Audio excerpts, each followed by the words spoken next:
को ट्रस्ट करेंगे?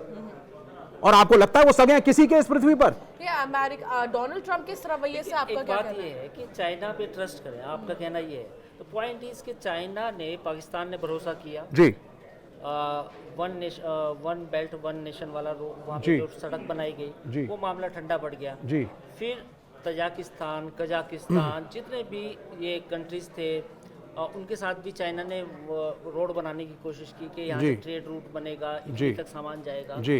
बट वो भी कहीं ना कहीं प्रॉब्लम में। फिर आपने देखा होगा श्रीलंका का उदाहरण, वहाँ जी। पे पोर्ट बना, चाइना ने उसे फंड किया, बाद में श्रीलंका ने इंडिया से मदद मांगी कि मैं तो बैंकरप्ट होने वाला हूँ, मुझे बेल जी। आउट दो। Maldives, African countries, don't you think that China और अमेरिका में बुनियादी फ़र्क ये है कि अमेरिका ठीक है, एक इम्पेरियलिस्टिक सोच है, नो डाउट पूरी दुनिया मानती भी है, बट चाइना की भी कहीं ना कहीं वही उसी टाइप की सोच है। दोनों नहीं, imperialist- मेरे ख्याल से एक बहुत बड़ा फर्क है जो मैं एनालाइज करता हूं। और जब आप एक साम्यवादी देश की बात करते हैं तो उसकी सबसे पहली समस्या होती है देश के अंदर जो झाड़ू मार रहा है उसकी और राष्ट्रपति की तनख्वाह एक हो, ये कैसे करें? एक घर, एक जैसा खाना, एक जैसा कपड़ा। तो China is very much focused inside its own country first. Manufacturing बढ़ाओ, डिफेंस बढ़ाओ, इकोनॉमिक्स बढ़ाओ and build up a strong country. Once that happens we will do something. America के ऊपर कर्ज कितना है? आप गूगल पे व्यूअर्स जो देख रहे हैं जाइए और टाइप करिए कि कितना कर्ज है यूनाइटेड स्टेट्स ऑफ अमेरिका में आज। एक बिका हुआ मुल्क है और कभी पैसे वापस नहीं करेगा, ना वर्ल्ड बैंक के ना IMF के, and they are just taking the money and squandering it. और ये चीज डोनाल्ड ट्रंप से किसने सीखी? मेरे प्राइम मिनिस्टर ने। $700 बिलियन हिंदुस्तान के ऊपर है, कौन लौटाएगा कोई नहीं जानता। जिस दिन स्क्रू टाइट होगा मुल्क में सबको पता चलेगा क्या करना है। माफ कीजिए। अच्छा, चीन की बात कर ली हमने, अमेरिका की बात कर ली जी। जापान पे क्यों नहीं भरोसा कर सकते? नहीं, आप भरोसा देखिए, यू मेंटेन योर आइडेंटिटी और आप अमेरिका से भी रिलेशन रखो। हम नहीं कह रहे कि इससे रिलेशन कट ऑफ करो, but you need to be careful. If my prime minister जाकर के वहां पे ट्रंप की बैटिंग कर रहे हैं अंधाधुंध, तो ये मेरी देश की इमेज के लिए कोई अच्छी बात नहीं है। Very clearly the way I feel. तो वो फॉर्मेलिटी, निक्सन को मिसेस इंदिरा गांधी ने ब्लेयर हाउस में ऊपर कमरे में बैठे रही अमेरिका के अंदर 45 मिनट वेट कराया नीचे रिसेप्शन पे, because she was irritated with him and this is known as power when she was inside United States. तो वो आप में वो बात क्यों नहीं है? आपको क्यों जाकर के नतमस्तक होना है? You maintain your standards. और आपको एक वीडियो यूट्यूब पे बड़ा कॉमन मिल जाएगा कि राजीव गांधी चल रहे हैं, बारिश हो रही है और छतरी लेकर के उनके साथ उनको कार तक एस्कॉर्ट करने के लिए Ronald Reagan takes the umbrella from the attendants hand और साथ में ऐसे लेकर के चल रहे हैं। इसको कहते हैं रिस्पेक्ट। एक सवाल अब तालिबान पे आ जाते हैं जी। तालिबान आया 4 साल पहले, जी। हुकूमत बनाई, पूरी दुनिया ने उसका एक तरह से वेलकम भी किया, जी। अमेरिका चला गया वहाँ से। अब आपको लगता है कि गुड तालिबान, बैड तालिबान, ऐसी कोई थ्योरी है, या तालिबान तालिबान है? जो उनका इस्तकबाल यहाँ पे हुआ दिल्ली में, आप उसे उचित मानते हैं, या एक मजबूरी भी हो सकती है, डिप्लोमेटिक कुछ मजबूरी? मजबूरी तो है ही, इसमें मजबूरी है कोई। लेकिन सी, आप इतिहास में जाएं, Taliban was a creation of the United States of America to fight the communist Russians. It was funded by the Americans, created by the Americans. उसको असला देते थे अमेरिकी और कहते थे तुम लड़ो। और अफगानिस्तान को बर्बाद करने में जितना बड़ा हाथ अमेरिका का है किसी मुल्क का नहीं है, यह पहली चीज। और अमेरिका और तालिबान का लव हेट रिलेशनशिप, मित्रता चलती रही, और आज भी है। बगराम एयरबेस हो सकता है वो कोई अपना एक एयरबेस अपना, they might give it to the Americans. Trump कह रहा है मेरे को दे दो भाई एक एयरबेस अपना वापस, वरना मुझे जबरदस्ती करनी पड़ेगी। तो ये इनका एक रिलेशन है। आप कहीं नहीं है पिक्चर में, आपकी मजबूरी है। वो एक मुल्क है, उसमें एक सरकार है, उसका विदेश मंत्री है। ट्रंप का क्या सीन आपको लग रहा है? चाहते क्या है वो? क्योंकि उन्होंने बहुत आसानी से क्रेडिट ले लिया भारत और पाकिस्तान का सीजफायर उन्होंने कराया, जिस पर हमारे देश से कुछ भी नहीं बोला गया बहुत ज्यादा, बस इतना कहा गया कि नहीं हमने खुद अपने आपसी समझौता किया। रशिया यूक्रेन के बीच में ट्रंप की बस चल नहीं रही है कुछ भी, बहुत कोशिश में लगे हुए हैं वो। और शपथ लेने के दौरान उन्होंने कहा था जहां जहां युद्ध हो रहा है सबसे पहले मैं उसे शांत कराऊंगा।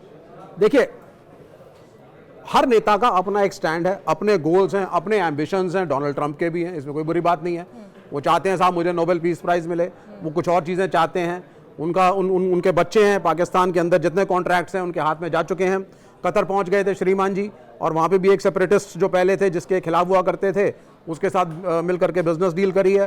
तो ट्रंप जैसा कि आपने पहले बोला था मुझे, he is a business minded man और उसका वो राइट है। गलती तो हमारी है ना, आप अपनी फॉर्मेलिटी तो मेंटेन करते। देश नीतियों को और स्ट्रांग करने की जरूरत है। अगर आप टोटली प्रो अमेरिका होकर के नतमस्तक हो जाएंगे और इस मुल्क को इजराइल की कॉलोनी बना देंगे कि साहब पैलेस्टीन पे भी हम अलग हैं, हमारा एक स्टैंड डिफरेंट है, नेहरू को कुछ नहीं आता था, so I mean I do not know where the country goes. आप एक कंसिस्टेंसी रखिए। करने का तरीका बताइए, जी। क्योंकि हर आदमी ना ट्रम्प की तो बुराई कोई भी कर देगा। नहीं, मैं बुराई नहीं कर रहा ट्रम्प की। नहीं कि वो ऑटोक्रेटिक है, वो बात आपकी मान लीजिए, चलिए वो हाँ, ऑटोक्रेटिक है, but how to deal with the Trump?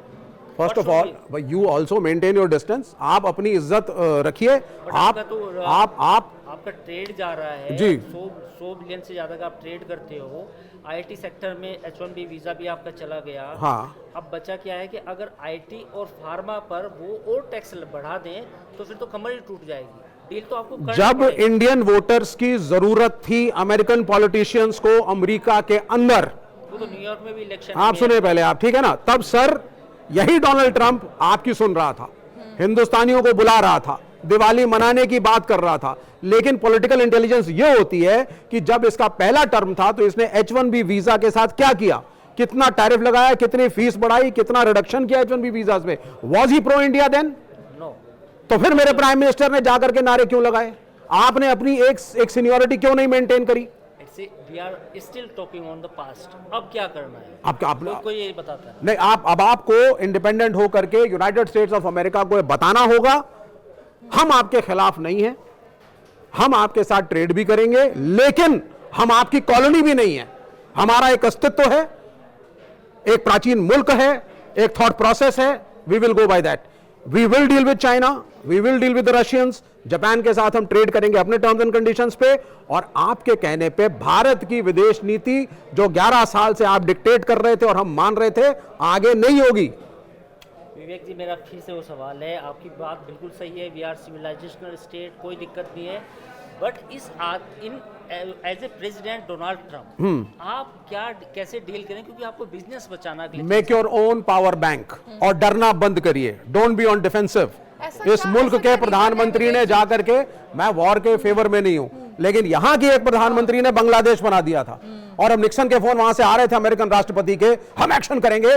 तो जब फोन आया मिसेस गांधी ने बोला तुम करो, और हमें जो करना है इंडियंस को हम करेंगे।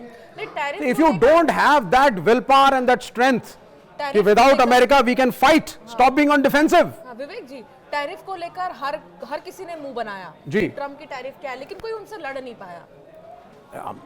उसने टैरिफ नहीं यू ट्राई टू काउंटर ना, you slowly try to counter. China के लिए देखो, आप उसने टैरिफ लगाया, आपके पास कोई ऑप्शन है, आप काउंटर करो, जितना कर सकते हो करो, नए ट्रेडिंग पार्टनर्स ढूंढो।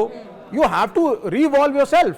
अब आप अपने सारे पत्ते, मैं यही कह रहा हूं आपको, आप जाकर के डोनाल्ड ट्रंप के अमेरिकन के हाथ में दे दोगे, it doesn't work this way.